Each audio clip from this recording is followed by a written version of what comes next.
out the rear gears on the car. Set is 389s right now.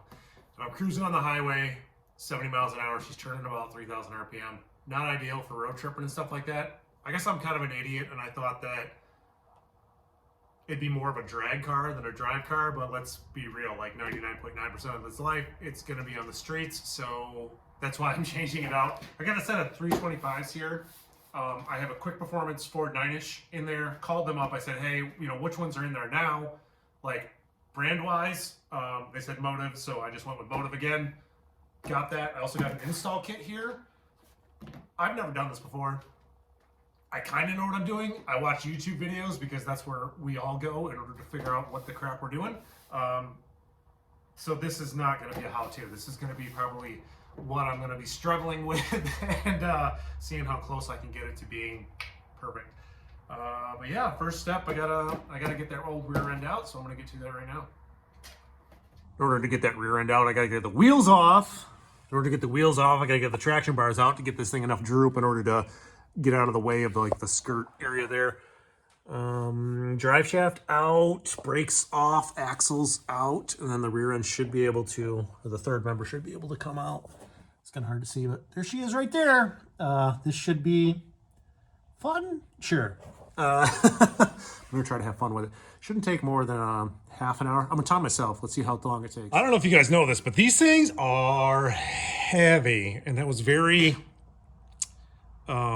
exciting, I'm gonna say, to try to get that thing out of there. I had the jack, I had this strapped to the jack with a tie down strap, and it was just barely dangling there. So I'm holding it with one hand, trying to like lower it with another hand while trying to pry it out with it. It was a mess, but safely got it out. Minimal. It was a controlled drop. I got it inside the drain pan itself, but got it out. Now it's time to like take some measurements on like, I want to know where they set this up in terms of like how much tension it has, inch-pounds of force to turn it. And I mean, the instructions say exactly where it all needs to be. Plus I have, you know, the yellow marking compound in order to make sure that my gears are seated properly. So tear this down, clean this up. Obviously she needs some paint. I did spray some clear coat on there, but obviously that didn't work. So I'll figure a color out, give this thing a nice coat of paint before I assemble it. But yeah, I'm out of breath, but gotta disassemble this sucker. Got the third member all apart, trying to be as organized as I possibly can. Got the old ring gear off there. I gotta take this out, but I don't have a press here. My dad does, so I'm gonna run over there. I'm gonna press this one out, get the new one pressed in, come back, clean everything up, paint what needs to be painted, and just start assembling it again. I took initial measurements off of this, like on how they set it up, on how many inch-pounds it takes to rotate the assembly itself, and then also the depth of the pinion set. Does that make sense? I don't know. I'm just talking like I've read stuff and it just really doesn't compute in my head, but I kind of know what I'm doing. I'll figure it out. It should be fine. Like I said, this is not a how-to video. Don't take me as an example whatsoever. But yeah, I'm gonna go run do this a second, and then we should be able to just kind of throw it back together. A few hours later, and everything's been taken apart and put all back together. I reused the bearings that were in there. I was able to take them off without damaging them. That took a really long time, just trying to be careful in order to do it, because the kit that I bought actually had a different size bearing in it than what this carrier took. So I just reused the one that was on there. Not a big deal, as long as it's in good condition, which mine was. And I put it all back together the way that they had it together before, and I test my torque, and it was right within spec. So awesome. I'm pleased with that. Again, the ring gear, cleaned it all up. I heated it up with a MAP torch, and then I just kind of like, it fell kind of right on. I had to press it on just a little bit. Bolts are Loctited and torqued down, ready to go. This is just all my caps and bearings and stuff, my sets. And then this is the third member casing itself. I cleaned it all up, hit it with a MAP torch, chased all of, like, I don't even know what you call it. It's like when it's like 50 degrees outside right now. So this like holds moisture in it. So I use my MAP torch to heat it up, and you can actually wash it just sweat. And I just kept doing that until all of it went away, cleaned it up again, hit it again, cleaned it up again, hit it again. I just, was a process until I got rid of everything that was in there. Because before I hit it with a satin clear coat and it flash rust. So, I mean, obviously if I got it all apart, I may as well paint it. I had some cast coat iron lying around and this thing just looks awesome now. But I am going to let this dry overnight because it is late now. And then tomorrow I'll be able to assemble everything again. I still got to clean up the rear end, so I got to do that too. Get all that crap off there, clean it out. And again, if you order a rear end, order the drain plug on the bottom. I did not. I don't know why I didn't do that. It would have made life way less messy, but I didn't. So now I have a mess to clean up. So yeah, that's my little update.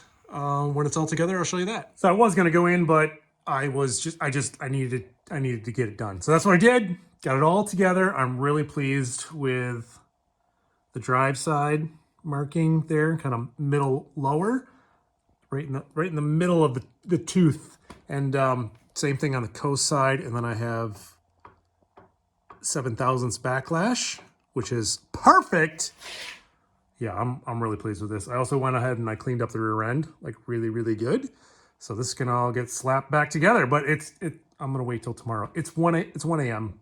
right now on a Sunday, and I gotta work tomorrow. I'm an idiot, complete idiot. But I was just so motivated, really wanted to get this thing done.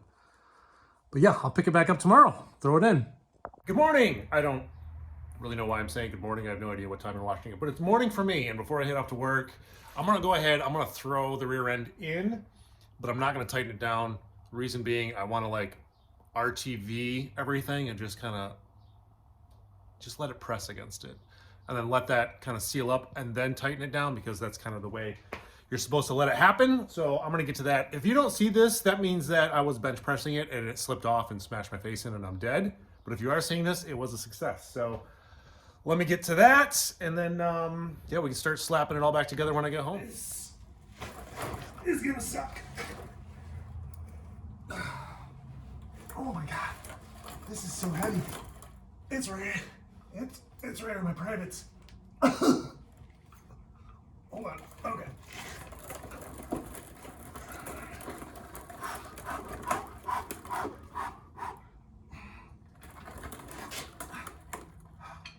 All right. This is gonna be the smoothest install ever. Not true. Oh my gosh, maybe so.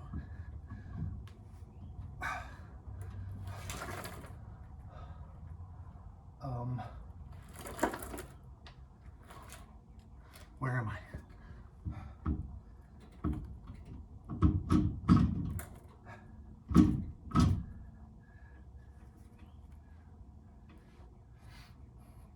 I need this.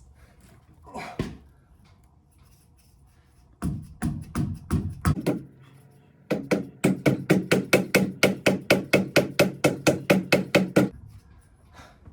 It's going in.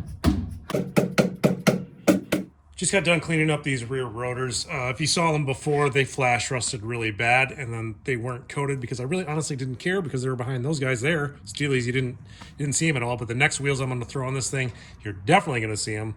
So like I said, I cleaned them up really well, hit them with some wax and grease remover, and then I heated it up with a torch to chase all the moisture out. And then I just used some, where is it, right here, high heat coating, a couple coats of that. Kept hitting it with my heat gun to dry it. Obviously, I taped it all off to get the areas I only wanted to get. And then after that was all done, I took my map torch and just sat here like an idiot for way too long. And I basically baked it on there. You're supposed to like throw this stuff in an oven or whatever, but that's going to do just fine for now. And then plus, them being rotors, they're going to get hot anyway, so they'll bake themselves on no problem. I just wanted to give it an initial head start. But these things turn out pretty dang good. I don't think I'm going to keep this set for very long, because it's just like a single piston cheapy, oh, I shouldn't say cheap, it wasn't cheap, but a relatively inexpensive 9-inch rear end brake kit. I might upgrade to like a Wilwood later on down the road like these guys here, but for now this is going to do and work great. But next up, Yeah, well, obviously I'm home now, but I gotta put that rear end all back together. I'm gonna cinch down the third member itself and then throw the axles in and just go from there. And then we can throw the wheels on. I'm still waiting on the starter too. This is annoying. Like, it's been 2 days. I'm supposed to have it 2 days ago. Ordered it from Amazon, which should have been next day. Like, it's a fiasco. It's honestly, it's making me anxious because I want to get this car on the ground and running and good to go. Thankfully, it's crappy weather today and tomorrow, so I'm not really too paranoid about it.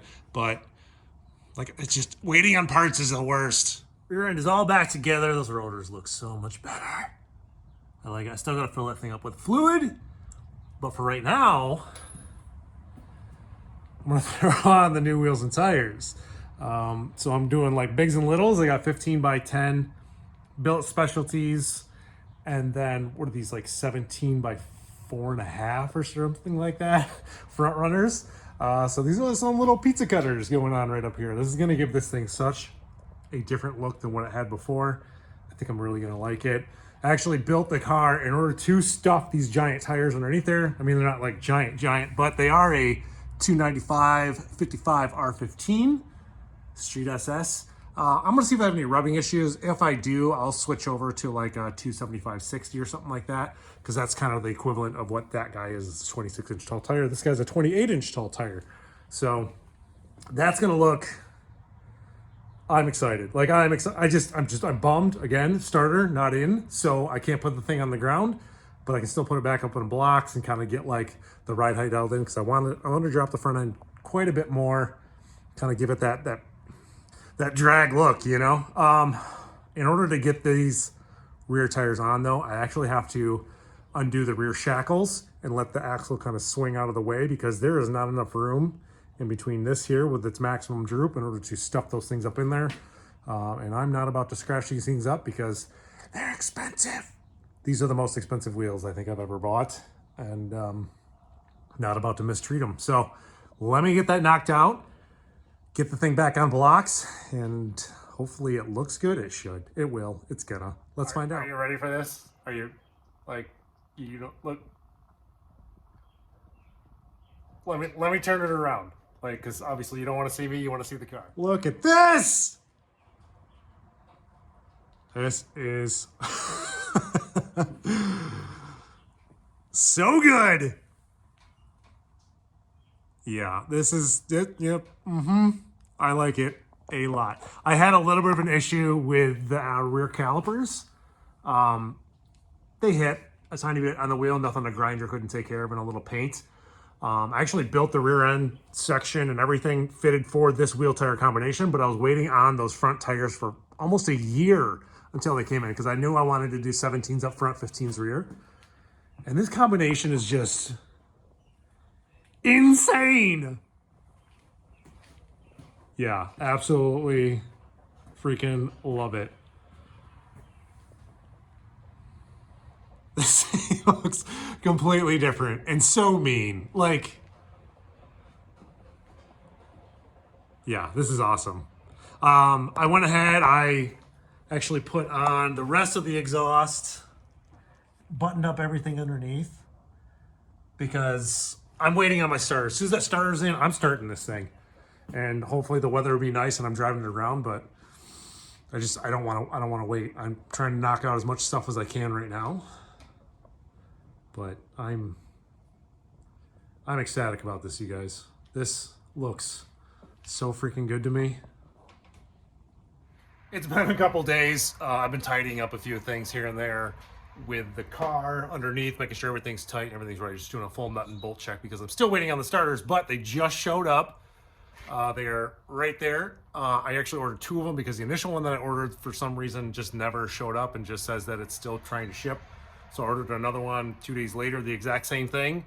That one just showed up, but then I was like, well, if I order this one and it doesn't show up, then what? I don't want to wait another 2 days, so I ordered a completely different one from a different manufacturer, which I'm sure it all comes from the same place, so I should say supplier.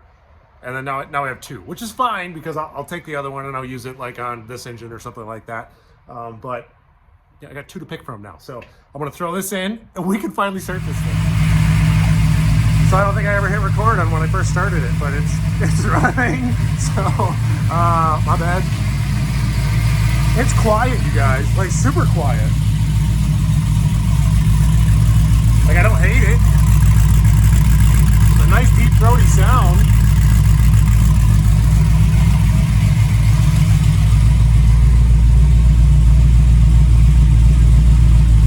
But everything looks good. Everything's running good. Just got a burp in the coolant system right now.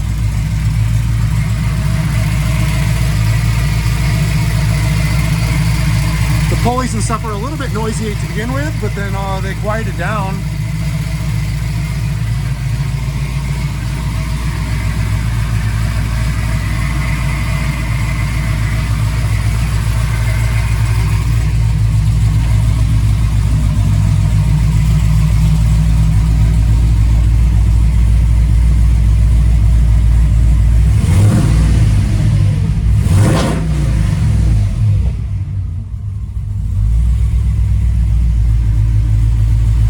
Okay, yeah, no, it sounds really good when you give it a little throttle. That's awesome.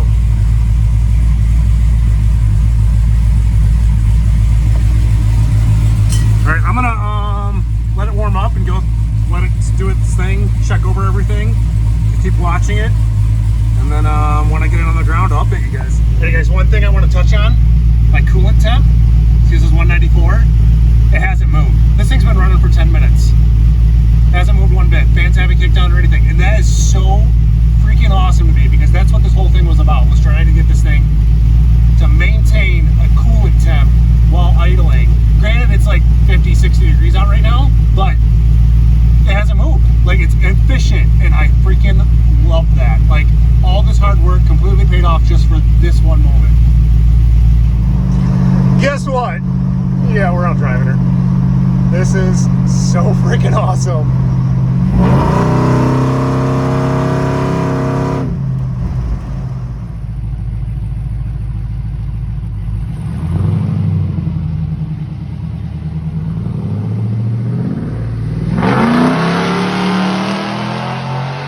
Guess what? We're driving it around and it is so nice. I'm having a little bit of a rubbing issue with the rear brakes on the wheels. Not a huge issue. I'll go ahead and take care of that maybe tomorrow or something like that. But other than that, like, she's pretty dialed. She feels tight. She sounds so good. Like, I absolutely love it. If you guys made it this far on the video, hit that like, hit the subscribe. Got a lot more coming up. Thanks, guys.